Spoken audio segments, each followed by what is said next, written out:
my fellow sickos of any and all genders, T-Dub here, and welcome to me rambling about Cloudpunk.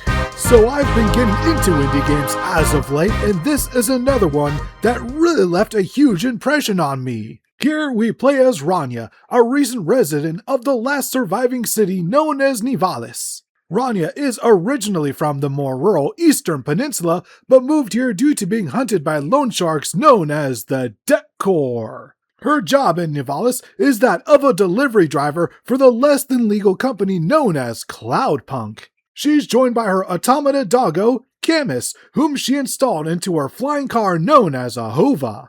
The main story takes place over one single night as Rania attempts to complete her first shift at Cloudpunk, and man is it super relatable as hell. It starts off simple enough, but hour by hour, it's one thing after another, and you can feel the frustration grow on Rania as she just wants to survive the night. Throughout this evening, you'll have to make choices that mean life or death for other characters. And on top of that, Cloudpunk exclusively uses one single autosave slot, so any choice you make is permanent, and thus you must think good and hard for any that you make. And speaking of the characters that you meet, they're all extremely memorable. Some of my favorites are the Octavius Butlers. One is a rich socialite woman, and the other is an android, and they all have that snobby, liberal, elitist mindset of being above the fray due to not being bigots, but still gigantic assholes to the working class. If you help them out enough, they eventually become at least a tad self-aware of their douchebaggery, but only moderately, but I suppose that's the best one can ask for sometimes. My other favorite character is Huxley, an android who only ever speaks by way of a film noir monologue, no matter how serious the situation is. The dame answered the call. I knew she wouldn't let me down. Huxley, you can't keep asking for help. I have to do my job. You're on your own. I hope the dame knew I wouldn't be calling if I had any other choice. Damn it, Camus, what should I do? I should leave him, right? I am not so sure. But you hate him. He is one of us now. A friend. Really? All right. Huxley, where are you? I sent the dame a nav point. I'm on my way. This dude just rules. He's like Nick Valentine from Fallout 4, but somehow even cooler. The environment design is a 10 out of 10, no notes, pure perfection. You'll notice as you play the game that it's raining. Always. Always raining. Non-stop. In Nivalis, it can rain all the time. That is, unless you head to a few different locations. The first is the Hollows, which is pretty much an abandoned part of the city. You won't find a single person here, and it really gives off a creepy atmosphere. The next area is the Vents, which is technically outside of the Nivalis city limits. It's the most ghetto of ghetto areas, and has a tendency to feature the worst winter chills in the region, which leads to residents needing to cover their entire bodies to prevent themselves from being frozen to death.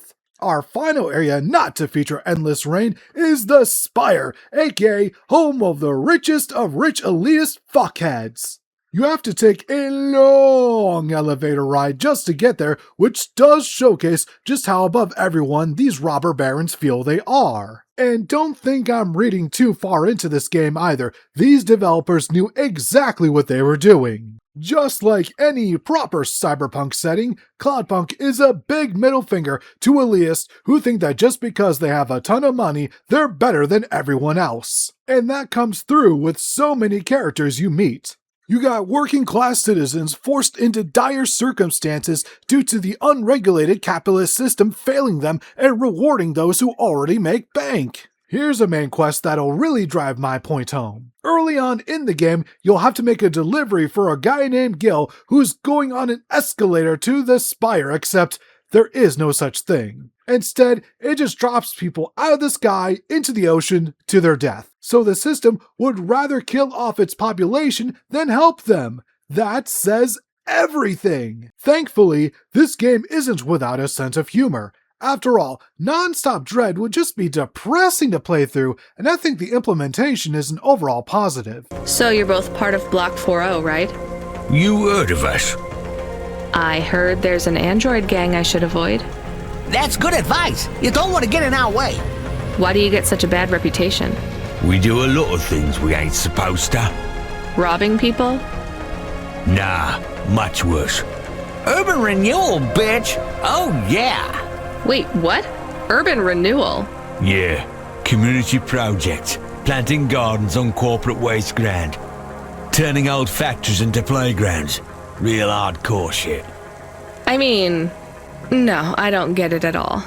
There ain't nothing in Nivalis that will get you in more trouble than fucking with corporate property. Also, can we talk about the portraits used for each character? They go such a long way in giving everyone a unique look since the 3D art style is so simplistic. And I mean that in the most positive way. I'll take simplistic graphics if it means the devs can focus on areas they'd rather work on. Plus, it gives Cloudpunk a unique look, and that's almost always a positive. Gameplay-wise, you're either driving your Hova or walking around. You can do these actions in either first or third person, and as you can see from this footage, I much prefer the first person view most of the time. I will admit, parking in the first person can be a bit of a pain, but it is satisfying whenever I can do it smoothly. Speaking of driving, use the right stick to change the elevation of your Hova, and sometimes it can be a bit slower than I prefer. Nevertheless, it is functional, and I have yet to run into a single glitch while driving, so it has Bethesda beat there. It should be noted that there's a ton of optional NPCs to talk to. Some will give you side quests, while most will just give out lore about the game's world. I do recommend talking to as many NPCs as possible if you love lore as much as I do. Overall, Cloudpunk is a super fun indie game that is 100% worth the price.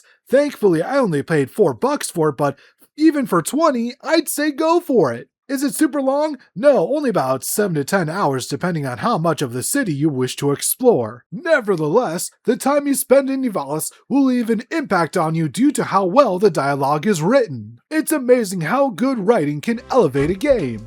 Much like Great God Grove, I can't recommend this game enough. Check it out ASAP.